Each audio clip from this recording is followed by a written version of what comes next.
অপরিচিত থাকাটাই বোধহয় ভালো। পরিচয়ের সাথে ঘনিষ্ঠতা বাড়ে, তৈরি হয় সম্পর্ক। সম্পর্কের মাঝে জন্ম নেয় অধিকারবোধ, আর সেই অধিকার থেকে শুরু হয় আপন ভেবে অভিযোগ করার যাত্রা। সেই যাত্রার শেষ পরিণতি সম্পর্কের অবসান বা চরম ভুল বোঝাবুঝির মুখোমুখি হওয়া। অধিকার হারিয়ে যায় কোনো এক কালবৈশাখীর দমকা হাওয়ায়।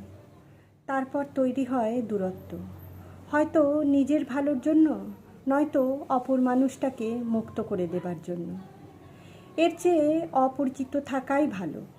না থাকুক ভালোবাসা, আন্তরিকতা বা ঘনিষ্ঠতার কোনো সম্পর্ক, তাতে অন্তত ঘৃণা জন্মাবে না, তিক্ততা বাড়বে না, দূরত্ব তৈরি হবে না।